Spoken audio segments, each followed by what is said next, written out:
Hip-hop fans think all rappers respect Diddy. They think so. But reality is far from that. Some legendary artists in the rap world have no fear of Sean Diddy Combs. Today, we'll reveal the confident, bold MCs who used fierce lyrics, raw talent, and unshakable self-belief to challenge his empire. Let's get a crazy rap dive into their fearless journeys. From the first moment Curtis 50 Cent Jackson called out Sean Diddy Combs, he showed he wasn't scared. He skipped any polite greetings or backstage bows and went straight for the punchline. 50 Cent joked that he would never attend Puffy's parties because he hugs you from the front and the back at the same time. That line caught fire online. Fans couldn't stop sharing it. When Diddy signed Rick Ross in 2010, Curtis saw a direct challenge. He had already dissed Ross in songs, so watching Diddy back him felt like a personal jab. Instead of firing off angry statements, 50 Cent turned to quick social media hits. He posted memes mocking Diddy's big grin on a Miami bike ride. He shared short videos playfully teasing Puffy's flashy outfits. Each post exploded with likes and shares, keeping the feud alive without heavy drama. He never spent time defending himself or explaining why he felt betrayed. He didn't write essays or hold press conferences. He let every joke and meme speak for him, like a stand-up routine that never ended. One day, he'd point out Diddy's sunglasses. The next, he'd zoom in on a moment where Puffy looked a little too comfortable on camera. Fans tuned in each time, waiting for Curtis's next sharp line. While the online battle raged, 50 Cent kept dropping music and interviews on his own schedule. He'd slip in a mention of the feud, then smoothly switch back to talking about a new song or business move. That back and forth kept the spotlight on. I said, Let me read it, Fifth. Oh my God. Sorry I can no longer help you guys. Soon you will all be happy. You are all now left under the leadership of Puffy Daddy. Report to the nearest rainbow. Dinner thieves in theaters January. Listen, I'm only saying that because of the what's the name interview? The Drink Champs. Yeah, go That watch. one. Just don't know what I should. Birthday every day. Every day's a birthday on Drink Champs, goddammit. I'm in. Okay. I got notes now. I'm trying to get my life together. You know what I'm saying? Like, you said something fabulous, and he goes, but me and you, we ain't party. Like, we need to party. Oh, but me and you ain't never really party, you know what I'm saying? What are you talking about, yo? What is he talking about? And people say that to me, I get a little uncomfortable. He said something to me one time, a long time ago, at Chris Knighton's wedding. He told me to take me shopping. I looked at him like, what'd you just say? Let me move, man, before I do something. You gonna make me mess up the wedding. On him, not on how Diddy might respond. Even casual listeners heard about the feud because Curtis made every post feel like part of a larger story. Their social media sparring became its own show. Reaction videos popped up. Entertainment sites ran headline after headline, and each fresh meme was treated like a new episode. 50 Cent used humor as his weapon. No shouting, no long rants, just tight jokes and perfect timing. In every clip and caption, Curtis 50 Cent Jackson proved you don't need endless money or a huge crew to challenge a music mogul. All it took was quick wit, bold confidence, and the will to let your words do the work. Now after 50 Cent follows Suge Knight. Suge Knight didn't ease into power. He claimed it by force. As co-founder of Death Row Records, he built the label on fear and respect. In 1995, the Source Awards became his stage. When Sean Diddy Combs won Best New Artist, Suge stood up on live TV and challenged everyone in the room to come record with Death Row instead of Bad Boy. That bold moment split the crowd in half. Half cheered, half gasped. Cameras caught Diddy looking stunned as Suge's words echoed through the arena. After that, stories of Suge's methods traveled fast. Rumors swirled that he threatened artists with violence if they talked back. Producers whispered how he crushed rival deals with threats and muscle, never bothering with polite negotiations. In interviews, people described attending death row meetings where Suge walked in surrounded by bodyguards, all eyes on him. Even labels that had bigger budgets thought twice before making a move against his roster. As legal troubles mounted, assault charges, parole violations, and more, one might expect Suge to weaken. Instead, every court case seemed to feed his legend. News outlets ran headlines about his prison stints, but those stories only added to his mystique. Fans joked that Suge could break out of jail with a single glance. Inside and outside the courtroom, he maintained that same grim stare that made everyone know crossing Suge was not an option. Diddy never forgot that night at the Source Awards. Even as Bad Boy Records grew and dominated charts, Puffy held a wary respect for Suge's raw approach. In moments when Bad Boy and Death Row crossed paths, radio interviews, award shows, industry parties, Puffy kept his distance. He knew Suge's reputation for ruthless deals and sudden showdowns. Through every headline and every prison term, Suge Knight's presence hung over the rap world like a dark cloud. His rise and reign proved that sometimes sheer force and an iron will are enough to rule an empire. Following Suge Knight's raw power, the Lux showed that unity and bold action can challenge even a music empire. Styles P, Sheik Louch, and Jadakiss all began their careers under Bad Boy Records, enjoying hits and fame. But when money and creative control became issues, they didn't stay quiet. In one tense meeting, Styles P reportedly threw a chair across the room. Imagine the look on everyone's faces as that chair smashed against the wall. It was a clear sign they wouldn't sit still while Diddy's team made decisions about their music and their pay. That single act of anger spread fast through the studio. People talked, social media buzzed, and industry insiders realized the Lux meant business. They took the next step by suing Bad Boy Records, demanding a fair share of their own work. Lawsuits are never easy, but the Lux stuck together. Through long court battles and back-and-forth negotiations, they never let Diddy's influence quiet them. Eventually, they reached settlements that let them leave Bad Boy and regain control of their music. Leaving the label wasn't just about money. It was about making their own choices, from song topics to album art. Even after they walked away, Jadakiss made a point on stage. He called Diddy a coward in front of thousands of fans. That moment became a defining headline. No filters, no managers stepping in, just raw words that showed the Lox would not be pushed around. They used that bold call-out to build new momentum for their independent releases. Fans who loved their early hits now flocked to their solo and group projects, cheering them on as free artists. Today, the Lox continue making music on their own terms. They tour the world, drop new singles, and connect directly with fans through social media. Their journey from Bad Boy signees to independent stars highlights how standing together, speaking out, and backing your own worth can topple even the strongest contracts. In a business built on deals and power plays, the Lox proved that unity and determination can rewrite the rules. Building off the Lox's fierce stand, Tupac Shakur took things even further with raw emotion and fearless honesty. By 1994, tensions between East and West Coast rap were boiling over, and Tupac felt that Sean "Diddy" Combs' crew knew more about the Quad Studios shooting than they admitted. That suspicion turned into pure rage and drove one of the most intense diss tracks ever recorded. When Tupac dropped Hit 'Em Up in 1996, he didn't waste time or words. From the first line, he called out Bad Boy Records and Diddy by name. He spat, "You claim to be a player, but I fucked your wife," turning personal drama into a public spectacle. Fans were stunned by the brutal honesty and the way Pac painted vivid scenes of betrayal. This wasn't a polite rap battle. It was a full-on emotional blast that left no room for explanation. Pac's barbed verses spread like wildfire. Radio stations played it. Mixtapes burned it into every neighborhood. And even people outside hip-hop circles heard about it. Everyone knew exactly who he meant when he snarled, "Bad Boy murdered Tupac," a line that echoed conspiracy theories about his fate. Tupac's anger felt real because it was real. He wasn't hiding behind metaphors.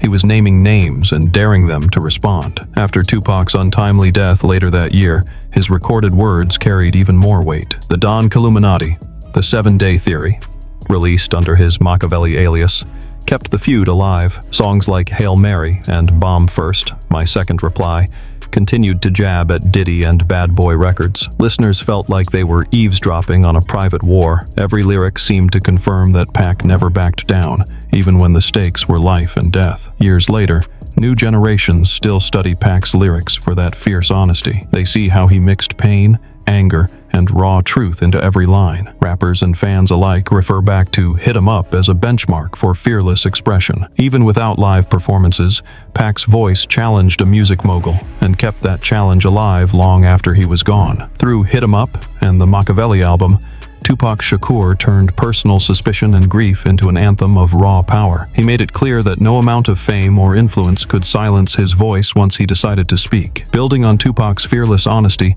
J. Cole took a different path, quiet and steady, but just as bold. After Kendrick Lamar dropped the Control verse in 2013, calling out peers by name and daring them to step up, Sean "Diddy" Combs was said to be unhappy. Rumor has it that at a big industry party, Diddy pulled J. Cole aside and threatened him, warning that he should watch what he said next time. Instead of firing back with anger, Cole chose a cooler route. He went back to the studio and wrote "Let Go My Hand," a song that hints at pressure and threats without naming names. In the track, he sings about holding on tight and then letting go, a clear nod to the tension with Diddy. Fans picked up on the hidden meaning right away. They saw that J. Cole had shrugged off intimidation by turning it into art. Cole never posted angry tweets or trash-talked Diddy in interviews. He didn't make speeches about how he refused to be bullied. Instead, he let his music speak. "Let Go My Hand" dropped quietly, slipped into an album, and still made waves. It became a secret handshake for fans in the know, a sign that Cole was unshaken. At concerts, when "Let Go My Hand" played, the crowd felt the weight behind each line. Listeners who dug into the lyrics heard the story of a young rapper standing firm against a major mogul. That story spread online as fans made reaction videos, writing how J. Cole had shown real strength without raising his voice. Through it all, Cole kept releasing albums on his own terms. He'd talk about life, dreams, and struggles, but never rant about Diddy again. This consistent focus on craft over conflict kept the spotlight on his talent. Music blogs praised his ability to turn a private threat into a powerful song without so much as a public spat. In interviews, Cole vaguely referenced handling pressure and staying true to himself. He spoke about chasing excellence rather than headlines. Every time he dropped a new record, it was clear he had moved past the threat, but the result of that moment in the studio lived on in his lyrics. J. Cole's calm defiance shows that you don't need loud arguments to face down a giant. By using creativity instead of confrontation, he turned a tense moment into a lasting piece of art, and made sure everyone knew he would not be pushed around. Following J. Cole's quiet defiance, Drake showed a different kind of strength, calm resistance. A few years back, Sean "Diddy" Combs wanted the beat that Drake had already picked for one of his songs. Instead of handing it over or causing a scene, Drake simply held on to the track. When Diddy asked why he wouldn't share, Drake didn't shout or post angry messages. He just stayed cool and kept working. Behind the scenes, people in the studio watched the exchange in silence. Diddy, used to calling shots, expected compliance. Drake, at that moment, could have backed down or tried to explain with words. Instead, he chose silence. That decision set the tone for what came next. A few weeks later, Drake released 400 PM in Calabasas. On the surface, it was a smooth song about life in a wealthy neighborhood, but fans picked up hidden jabs aimed at Diddy's lavish parties and high-profile lifestyle. Lines about driving past big houses with empty rooms hinted at the emptiness behind some flashy events. Without ever naming names, Drake got his point across. Then he added a final touch online. He posted a still from the movie The Big Short where Christian Bale's character smirks, and captioned it, "I never hung out with these idiots after work." The meme went viral. Fans laughed at the subtle shade, and social media lit up with reaction videos. Some praised Drake's humor. Others marveled at his restraint. No one could accuse him of overreacting or trying to start a feud. He'd let his art do the talking. All this happened without a single rant on Twitter, without a press conference, and without a late-night talk show appearance. Drake didn't need to explain himself or prove a point with loud words. He simply dropped his music and shared a meme, and that was enough. Meanwhile, he continued releasing new songs and collaborating with other artists. He moved on to tours, albums, and even acting roles, never looking back. Industry insiders later admitted they respected how Drake handled the situation. He showed that you don't always have to respond with aggression. Sometimes, the best reply is to keep doing what you do best, making music that speaks for itself. In the end, Drake's cool resistance reminded everyone that true power can be found in quiet confidence. He didn't let demands or expectations derail his vision. Instead, he held his ground with style, proving that sometimes the strongest move is simply to stay calm and keep moving forward. Following Drake's cool resistance, Eminem chose a more direct route with bold accusations. He didn't hint. He named names and dropped explosive claims in his tracks.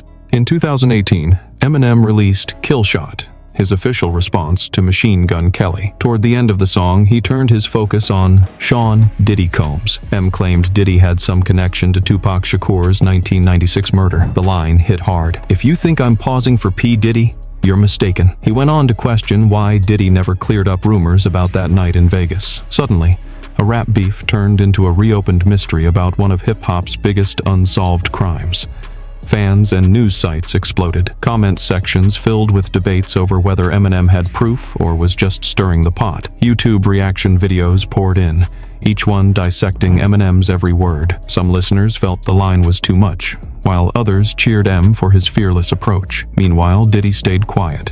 No public statements, no tweets. That silence only fueled more speculation. A year later, Eminem dropped The Death of Slim Shady, a surprise album full of dark humor and sharp bars. In tracks like It Was a Good Day for Curls and Farewell, he revisited the Diddy rumors. He rapped about the danger of crossing powerful figures and referenced that same night in Vegas. Again, he didn't soften his words. Instead, he layered them with vivid imagery, empty hotel rooms, whispered phone calls, and shadowy deals. Each line felt like a cold case file set to a beat. Throughout it all, Eminem kept his rhythm and flow tight. He didn't pause to explain on social media or hold press interviews. All the tension built in the studio, then dropped as raw audio. Fans who listened closely said they could feel the anger and suspicion in every syllable. Even casual listeners got hooked by the drama woven into the tracks. As the song spread, forums lit up with theories. Some dug into news archives, piecing together timelines between Biggie's 1997 death and Tupac's in 1996. Others pointed to old interviews where Diddy dodged questions about the shooting. The debate spilled onto podcasts and radio shows, turning Eminem's verses into late-night talking points.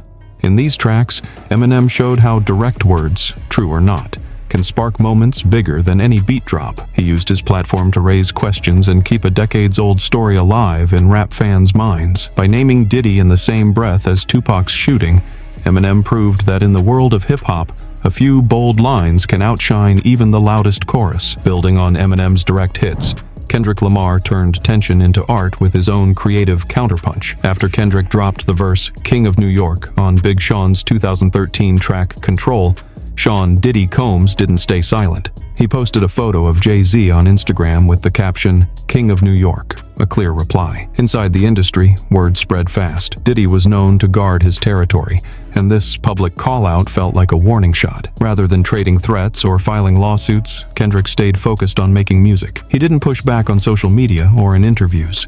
Instead, he went straight back to the studio. Soon enough, listeners heard the results. Tracks like "I" and "The Blacker the Berry" came next, showing Kendrick's range, from uplifting anthems to sharp social commentary. Though he didn't mention Diddy by name again, fans picked up subtle lines about power, respect, and the cost of fame. Behind the scenes, producers recalled Kendrick working late nights, refining verses that brushed against the same themes raised by Control. In interviews after those releases, Kendrick spoke calmly about the moment with Diddy. He admitted feeling pressure, but said he used it to push himself harder. He spoke about the art of storytelling and how conflict can fuel great music. Journalists noted his steady tone. No anger, no cracks, just a clear-eyed focus on his craft. Meanwhile, the industry buzzed with theories. Some suggested Kendrick's next album, To Pimp a Butterfly, carried echoes of that tension.